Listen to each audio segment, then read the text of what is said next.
하나님의 말씀입니다. 앉으신 채로 경청하십시오. 구약 성경 민수기 11장 말씀입니다. 구약 성경 213면입니다.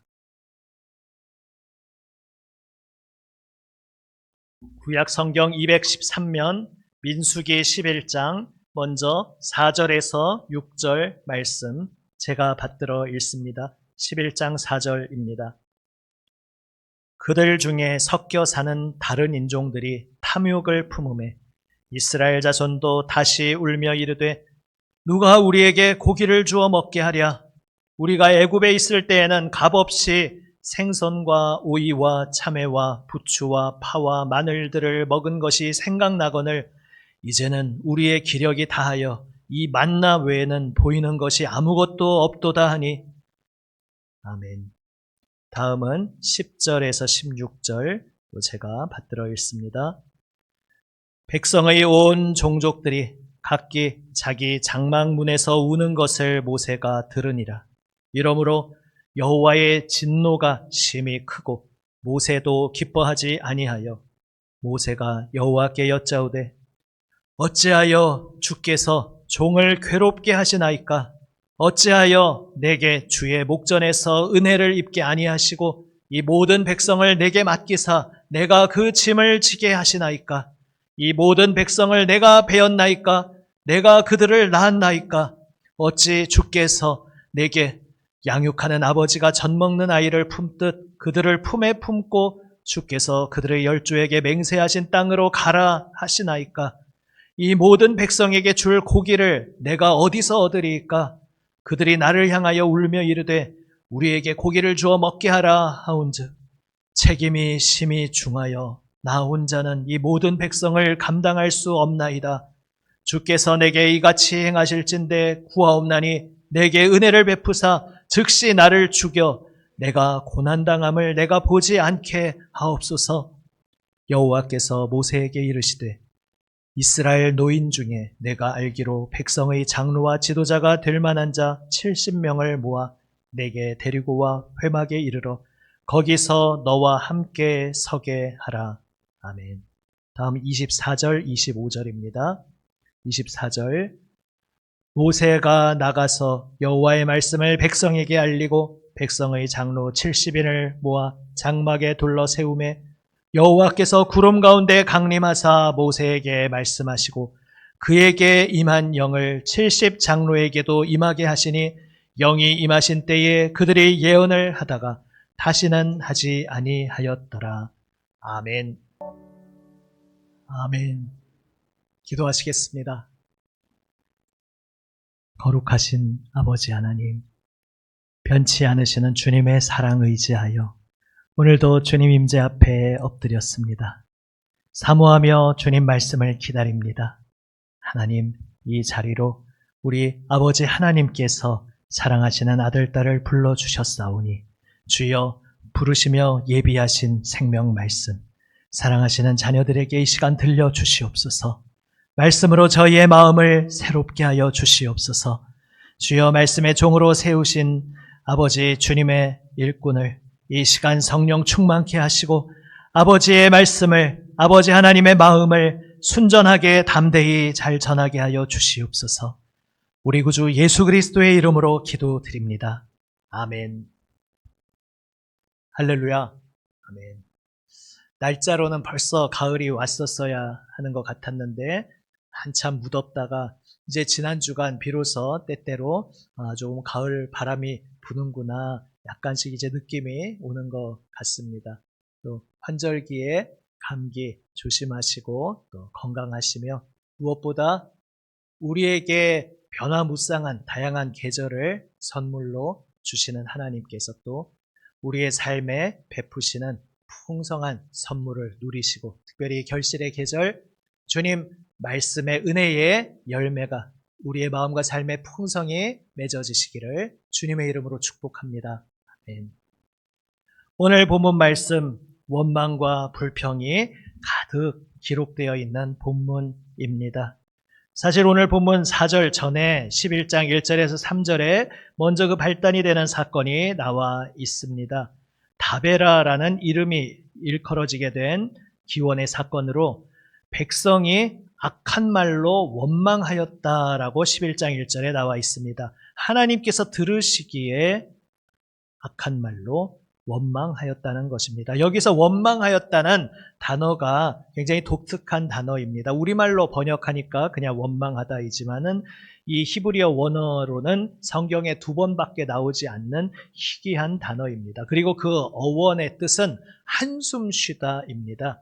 한숨 쉬다, 탄식하다라는 어원을 가지고 있는데 특별히 그 동사가 어떤 다양한 형태, 이를테면 능동태, 수동태 여러 가지 있지 않습니까? 히브리어에는 그것만이 아니라 또 다양한 형태가 있는데 그 형태에 따라서 의미가 강조되거나 조금씩 달라집니다. 그런데 여기에서 이 원망하다 동사가 가지고 있는 형태는 습관적으로 계속 지속된다는 그러한 뜻을 가지고 있는 형태입니다. 그러니까 무슨 말입니까? 여기서 원망했다는 것이 일회성의 원망이 아니라 습관적으로 계속 원망하고 있었다는 것입니다. 늘 한숨 지으며 늘 불평 원망하는 그러한 상태가 되었다는 것입니다. 달리 말해 한숨이 습관이 되었다는 것입니다. 불평과 투덜거림이 일상생활이 되었다는 것입니다. 우리가 하나님 알기 전에 하나님을 모를 때 이 세상에서는 사람이 살면서 좀 숨통도 트여야지, 좀 흉도 보고 투덜거리기도 하고 그래야 사는 거 아니겠는가 이렇게 생각하는데 사실 거기에는 긍정적인 요소와 부정적인 요소가 뒤섞여서 굉장히 오해, 착각하고 있는 생각인 것입니다. 분출구는 필요합니다. 그러니까 우리가 흔히 교회에 와서 설교를 들을 때 불평하지 마십시오, 원망하지 마십시오, 이거 많이 듣는 말씀 아닙니까? 그러니까 또 우리 성도들이 간혹 오해할 수가 있습니다.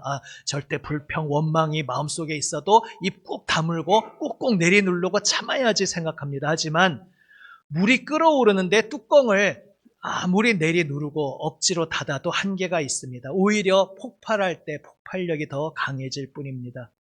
불평하지 말라, 원망하지 말라는 것은 그 방향성이 하나님께서 기뻐하시는 방향성이 아니기 때문에 방향을 틀어야 한다는 말씀인데 그것을 하는 방법이 내 힘으로 내리누르고 꾹꾹 참는 것이 아닙니다. 그러면 어떻게 하라는 말씀인가? 그것은 이제 오늘 이어지는 오늘 본문 말씀에서 잠시 후에 함께 우리가 보게 될 것입니다. 오늘 지금 일단 이 앞선 본문에 원망하였다라는 이 단어가 계기가 되면서 그 다음 오늘 본문으로 이어집니다. 결국 이들이 한숨이 습관이 되어 있고 불평이 일상생활이 되어 있었습니다. 우리가 불평, 불만이라는 단어로 딱 규정 지을 때 또 우리가 그냥 나의 선입견으로 좁게 생각할 수 있는데 불평, 투덜거림이라는 것은 굉장히 다양한 상황, 다양한 형태로 나올 수 있습니다. 자기 자신의 상황에 대한 어떤 불평, 불만, 한숨, 탄식일 수 있습니다. 내 인생 왜 내 모양, 이 모양, 이 꼴인가? 혹은 지금 어떤 사람과의 관계성 속에서 그 사람이 나를 향해 대하는 태도, 그 사람이 나에게 폭력적으로 던진 말, 그런 것 때문에 솟아나올 수도 있습니다. 그러니까 시작은 다른 사람이 나에게 악하게 한 것인데 문제는 거기에 대해 내가 반응하는 것이 불평, 투덜거림이 되어버릴 때 여기에 심각한 문제가 있다는 것입니다. 왜냐하면 투덜거리고 흉보고 하다가 그것은 내가 몸담고 있는 어떤 가정 또 일터의 다양한 관계 속에서 일어날 수 있고 심지어 안타깝게도 우리 교회 공동체의 관계 속에서도 일어날 수 있습니다. 어떤 사람이 늘 고질적으로 나를 힘들게 합니다. 늘 못마땅합니다. 그 사람 나를 대하는 태도가 마음에 들지 않습니다. 그러니까 흉봅니다. 투덜거립니다.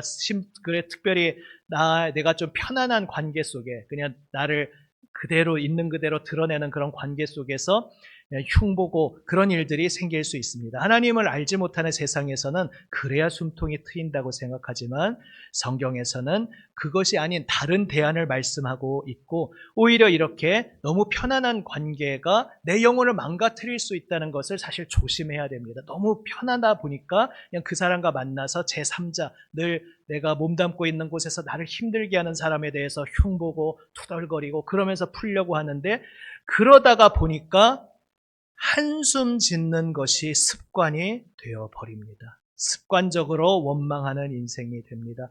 투덜거리고, 그래서 심지어는 나중에 그냥 뒤에서만 하는 것이 아니라 사람과의 관계 속에서도 무언가 딴죽을 거는 그런 식으로 맞부딪히게 되는 것이 이제 어느새 자연스럽게 몸에 배기 시작합니다. 그러면서 또 착각을 하죠.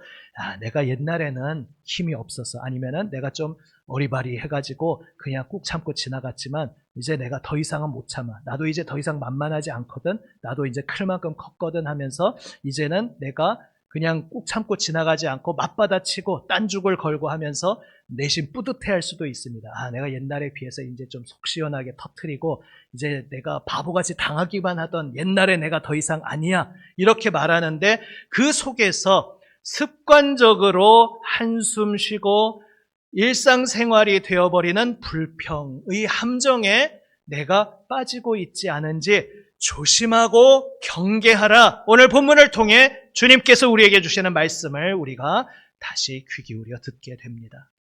그러면 꾹꾹 누르는 것도 아니고, 아니면 편안한 사이 가서 막 험담하고 흉보는 것도 아니고, 어디에 대안이 출구가 있겠습니까? 오늘 이제 그것을 보기 전에 이 원망에서 이어지는 바로 오늘 본문 사건, 두 번째 사건을 보게 됩니다. 먼저 발단은 다른 인종들이었습니다. 출애굽할 때 이스라엘의 직계 자손 말고 함께 섞여 살던 다른 민족들이 많이 섞여 나왔는데, 섞여 나온 것 자체를 앞에 출애굽에서 그렇게 부정적으로 보지는 않았습니다. 그런데 이제 오늘 사건에서는 굳이 다른 인종들이 탐욕을 품었다, 그리고 이스라엘 자손도 함께 통곡하며 원망하게 되었다라고 굳이 언급함으로써 우리가 오늘날에도 주의해야 할 한 가지를 또 생각하게 합니다. 섞여 사는 다른 인종들의 특징이 무엇이겠습니까? 물론 그들도 다 모세를 통해 하나님께서 율법을 주시고 언약을 맺으실 때 그 현장을 다 보았을 수 있습니다. 하지만은 애초에 그들의 정체성은 하나님의 백성으로 부름받은 정체성이 아니라 이 사람들 따라가다 보니까 앞에 막 출애굽 10가지 재앙 일어나는 거 옆에서 보고하면서 뭔지 몰라도 이 사람들 따라가면은 손해는 아니겠다 이러면서 따라온 사람들이 많이 섞여 있었을 수 있습니다. 그러니까 여기에서 섞여 사는 다른 인종이라는 것은 무슨 인종, 민족 차별적인 발언을 하는 것이 아니라 그들은 하나님을 하나님으로 진정으로 모시지는 않고 그냥 덩달아 섞여 있었던 사람들이라는 그런 의미로 말씀하고 있습니다. 그리고 그런 사람들이 먼저 탐욕을 품습니다. 여기서 탐욕이라는 것은 원래 원어는 갈망하다, 갈급해한다는 것입니다. 갈급해함 자체는 나쁜 것이 아닐 수 있습니다. 그 대상이 무엇이냐가 중요한데, 탐욕이라고 번역할 때는 그 대상이 하나님이 아닌, 하나님의 선한 것이 아닌 육신적인 하나님을 떠난 반대 방향의 무엇인가에 집착하고 그것을 내 생명줄로 붙잡을 때에 이제 부정적으로 탐욕이라 번역합니다. 특별히 오늘 이 형태도 강조형으로 되어 있으면서 그들이 탐욕의 우상에 사로잡혀 있었다는 것을 강조하고 있습니다. 그들이 섞여 사는 다른 인종들이 그렇게 탐욕을 먼저 품습니다. 그리고 비극적으로 이스라엘 자손도 거기에 영향을 받게 됩니다. 오늘날도 이런 일이 일어날 수 있음을 우리가 주의 깊게 경계하고 생각해야 합니다. 우리 교회 공동체 안에서도 늘 주님 다시 오실 때까지 항상 교회 교인 100%가 다 주님을 믿고 예수님을 영접해서 거듭난 사람이냐? 사실 그렇지 않을 수 있습니다. 왜냐하면 가고 있는 여정 중에 있으니까 아직 예수님을 만나지 못했지만 그래도 알아보기 위해서 지금 나오고 있는 분도 있을 수 있습니다. 그건 당연한 수순이죠. 근데 또 비극적으로는 하나님을 예배하고 섬기는 동기가 아니라 어떤 인간적인 무언가 다른 매력적인 것이 그 교회 공동체를 통해 주어진다면 그런 것들을 기대하면서 하나님과의 관계에는 관심이 없고 다른 인간적인 것을 기대하면서 섞여 있는 사람도 있을 수 있습니다. 문제는 이제 그렇게 아직 하나님을 알지 못하고 있는 이들은 말씀을 모르니까 가장 먼저 불평불만의 선두에 설 수 있습니다. 우리 교회 공동체로 예를 든다면 이 속에서 무언가 우리 교회가 돌아가는 모습에 대해서 어떤 이야기들을 내뱉을 수 있습니다. 물론 공동체가 항상 건전하게 발전하기 위해서 무언가 개선점을 계속 내는 것은 중요합니다. 그러나 지금 말씀드리는 것은 그런 결이 아니죠. 애초에 파괴적인 자기를 파괴하고 공동체를 파괴하는 파괴적인 불평들이 있습니다. 그런 것들이 나오는데 문제는 그때에 하나님을 만나고 신앙 안에 서 있는 사람들이 그걸 바로 잡아 드려야 되는데 그건 적절치 않습니다. 우리 어떤 권사님에 대해서 막 누가 흉을 봤다. 권사님이 그런 분이 아니고 이제 또 공감은 해드려야겠죠. 속상하신 건 알겠는데 오해를 우리가 풀고 같이 잘해 나가야 되지 않겠습니까? 해야 되는데 그것에 대해서 굳이 그냥 침묵하고 있습니다. 침묵하면 상대방은 공감한 것으로 동조한 것으로 여기죠. 침묵하면서 비겁하게 뒤로 빠져 있으면서 결국은 거듭나 있는 사람들이 거기에서 빛과 소금의 역할을 감당하지 못함으로써 교회 안에서 무언가 싹트기 시작한 불평과 더러운 말들이 온 공동체에 퍼질 수 있다는 것을 오늘 다른 인종들이 먼저 탐욕을 품었다. 그리고 이스라엘 자손도 영향을 받았다라는 말씀에서 우리가 엄중하게 주의 깊게 생각해 보아야 합니다. 이제 이들이 원망을 하는데 무엇을 원망합니까? 애굽에 이집트에 있을 때에는 값없이 여기 하나님의 은혜와 구원이 값없다는 말은 우리가 잘 알지만은 여기서는 생선과 오이, 참외, 부추, 파, 마늘을 값없이 먹었다 말합니다. 어떻게 값없이 먹었을까요? 노예 생활을 하고 있었으니까 주인이 다 먹다 남은 찌꺼기 던져주는 것을 돈 주고 노예들이 먹지는 않으니까 값없이 먹었다고 표현하는지 모르겠습니다. 뭐든지 간에 값없이라는 말은 굉장히 왜곡되고 비틀어지고 과장된 표현이라는 것을 알 수 있습니다. 애굽에 있을 때는 참 좋았다. 그때는 이렇게 다채로운 음식을 먹을 수 있었는데 말합니다.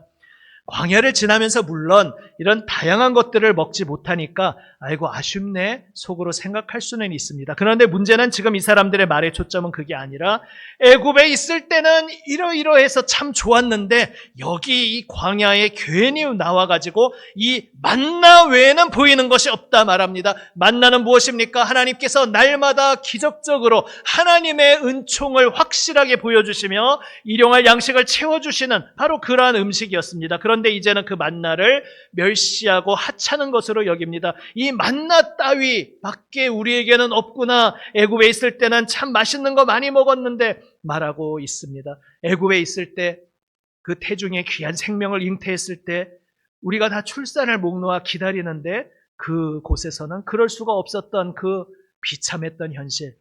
딸이면 죽지 않지만 혹시라도 아들이 태어나면 태어나자마자 뺏겨서 나일 강물에 던져질 텐데 이게 어떡한단 말인가 무너져 내리는 그러한 말도 안 되는 참담했던 것들은 다 깡그리 잊어버리고 그때에는 생선도 먹고 참외도 먹고 지금 이러고 있는 것입니다. 그리고 지금 하나님께서 왜 그들을 이끌어내셨고 그들을 왜 이 땅으로 이끌고 가고 계시는지 여기에는 초점을 안 두고 그냥 이 만나는 이제는 쓸데없다. 이 만나는 지겹다 말하고 있습니다. 오늘날 우리식으로 말하면 내가 하나님 믿지 않을 때는 그래도 세상 나가면 떵떵거리고 사람들이 나 알아주고 대접했는데 교회 왔더니 내가 왕년에 얼마나 굉장한 사람이었는지 아무도 모르고 내가 또 그렇다고 표내자니 치사해서 못하겠는데 그냥 대접도 못 받는 것 같고 별로 나를 중요하게 여기지도 않는 것 같고 또 내 인생에서 벌어지는 사건도 뭔가 하나님 믿고 예수님 믿으면은 좋은 일들이 펑펑펑 터질 줄 알았는데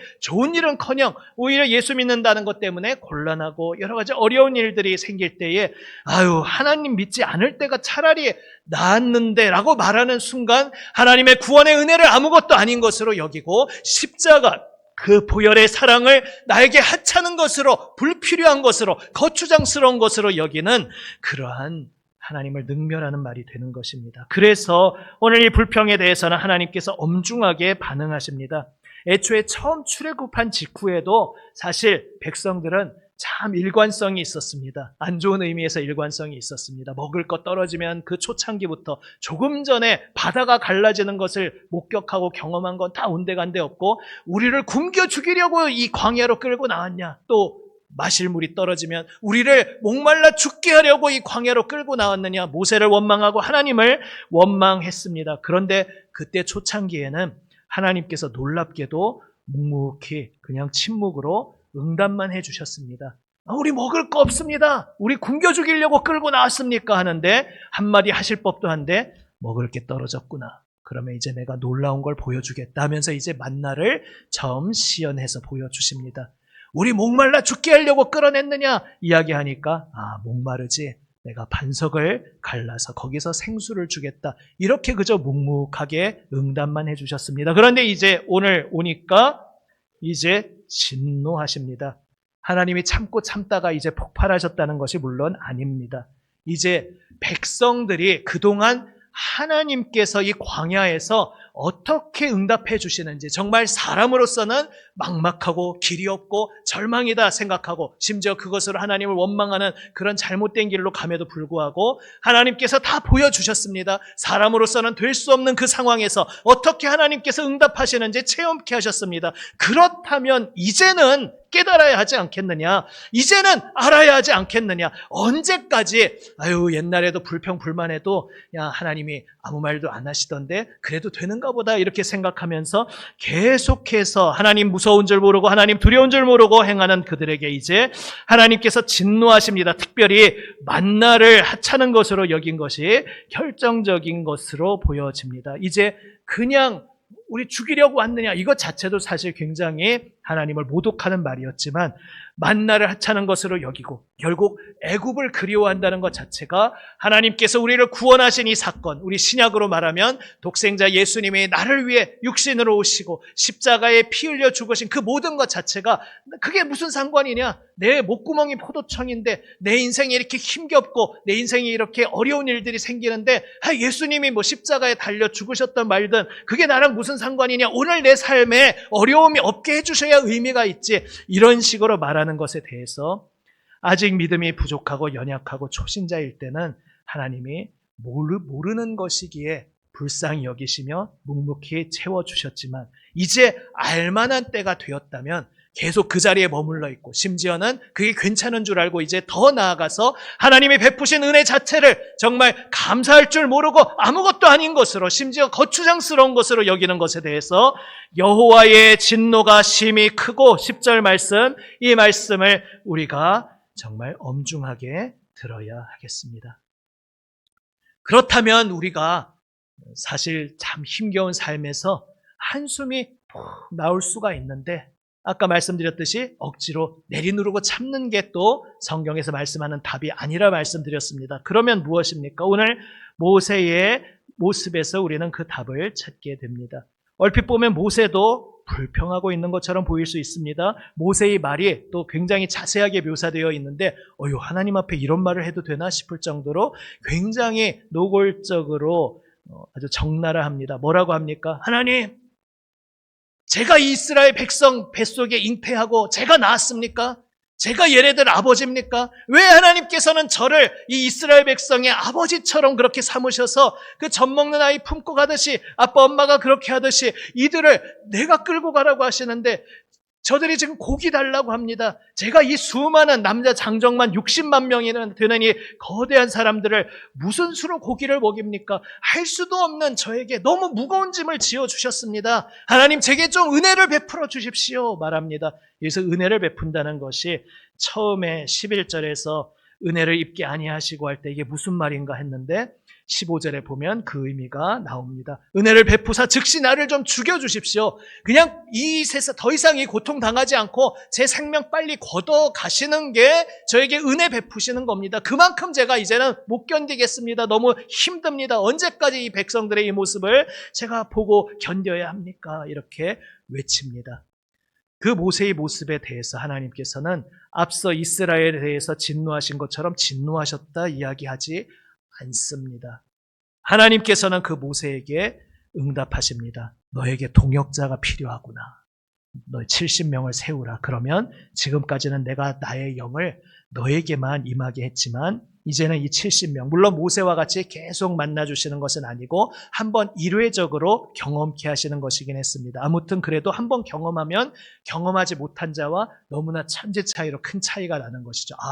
우리 모세 지도자에게 하나님의 영으로 이런 식으로 임하신 거구나. 하나님의 영이 임하시니까 이렇게 모든 것이 다르게 보이는구나. 하나님의 비전과 꿈을 품게 되는 계기를 70명에게도 허락하십니다. 여기서 우리는 기도의 본질을 다시금 깨닫게 됩니다. 지난번 추석 명절 순모임 때 좀 혹시 시간들이 촉박하셔서 잘 기도 주제에 대해서 자세히 나누셨는지 모르겠습니다. 그때 혹시 그 기도의 주제를 다 못 나누셨다면 오늘 순모임 때 오늘의 주제와 함께 좀 또 나누시면 좋을 것 같습니다. 그때 우리가 함께 보았듯이 기도가 내가 정돈된 모습으로 그냥 이렇게 무언가 내가 원하는 것들 목록을 드리는 것이 아니고 또 어떤 모범 답안을 레포트 제출할 때는 오타 하나 없어야 되지 않습니까? 그런 식으로 다 정제하고 잘라낼 거 다 잘라내고 걸러낼 거 걸러내서 제출하는 것이 기도가 아닙니다. 우리가 물론 공중 예배의 대표 기도를 맡았을 때는 원고를 잘 작성해서 정제된 말로 하셔야 되겠죠. 그러나 우리의 개인 기도의 자리에서는 그냥 그 모습 그대로 나아가서 하나님 앞에서 뒹굴고 하나님 앞에서 소리치고 외치고 절규하는 그것이 바로 기도라 말씀하고 있습니다. 그래서 우리에게 시편이 있습니다. 시편을 보면 다윗을 비롯한 시편 기자들의 고백이 너무나 적나라하고 노골적인 것을 보게 됩니다. 그런데 그것이 우리에게 성경으로 기록되어 전해지고 있습니다. 그 무슨 이야기입니까? 그 시편의 그 적나라한 절규와 부르짖음이 하나님 앞에서 불평하는 것이 아니라 바로 기도를 그렇게 하는 것이라고 우리에게 가르쳐주고 계신 것입니다. 오늘 모세의 기도도 마찬가지입니다. 어떻게 보면 굉장히 무례하게 느껴질 수도 있는데 하나님 제가 얘들 낳았습니까? 제가 얘네들의 아빠가 아니지 않습니까? 왜 저보고 능력도 안 되는데 아빠 노릇하게 하라고 합니까? 말하는 게 너무나 말도 안 되는 하나님 앞에서는 안 되는 말 같은데 모세 자신이 지금 느끼고 있는 것들을 있는 모습 그대로 가면을 쓰지 않고 적나라하게 다 하나님께 부르짖고 있는 것입니다. 그래서 성경은 너의 모든 것을 하나님 앞에 토하라 말씀하지 않으십니까? 토하고 토설하고 다 쏟아내고 부르짖으라 그렇게 하나님 앞에 나아오라 말씀하십니다.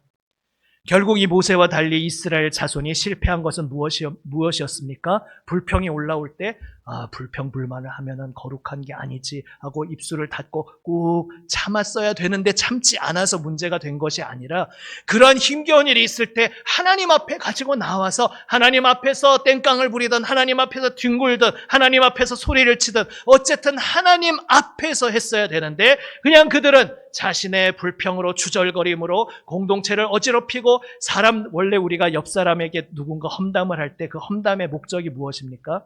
나 혼자 누군가를 미워할 때는 그냥 내가 잘못해서 좀 내가 수양이 덜 돼서 미워하나 싶을 수 있는데 다른 사람하고 같이 어떤 공통의 사람을 험담을 하면 내가 부족해서 그런 게 아니라 원래 그 놈이 험담받아 마땅한 놈이구나. 내 동역자를 얻은 거죠. 공감자를 얻은 거죠. 그런 목적으로 우리가 험담을 하는데 그런 것들을 그치라 말씀합니다. 하나님 앞에 나와서 노골적으로 쏟아내라. 우리 사람과의 관계에서 그런 식으로 노골적으로 하지 말고 하나님 앞에 다 쏟아내라. 하나님 앞에 모든 것을 쏟아내라 말씀하고 계십니다. 그리고 하나님께서는 그 모세의 부르짖음에 응답하여 주셨습니다.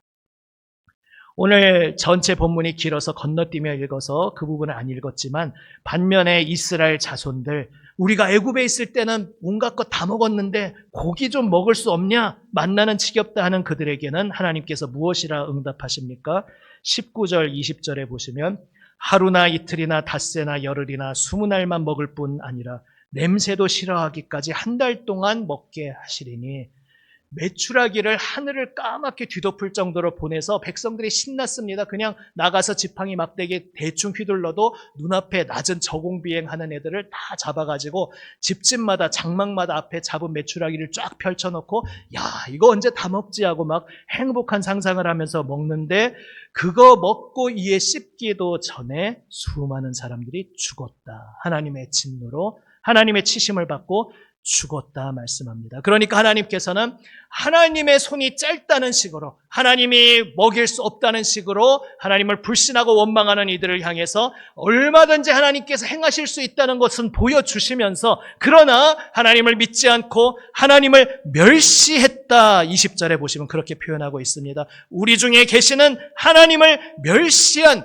그들 왜 우리를 애굽에서 꺼냈느냐? 나를 위해 십자가 신약식으로 말하면 십자가 보혈 은혜로 구원하여 주신 그 보혈 은혜를 아무것도 아닌 것으로 여기고 하나님 알지 못할 때가 훨씬 나았는데 이런 식으로 말하는 그 입술에 대해 여호와를 멸시하는 것이라 말씀하시고 그들의 죄악의 그 보응에 형벌을 내리셨던 것입니다. 물론 오해하셔는 안 되겠습니다. 우리가 살아가면서 잘못할 때마다 하나님께서 다 일일이 치시는 하나님이라는 것이 아닙니다. 그러나 지금 이 공동체는 이대로 내버려 두면 완전히 망가지고 무너져서 하나님의 약속의 땅으로 가지 않으려는 세력들이 주도권을 잡고 모든 것을 망가뜨릴 수 있었기에 이 원망한 자들 중에서도 본보기로 일부만 하나님께서 치시고 다시금 그들이 하나님을 두려워하며 하나님의 부르시는 길을 따를 수 있도록 명하시고, 특별히 모세에게 나타나신 그 하나님의 꿈과 하나님의 비전을 공유할 수 있는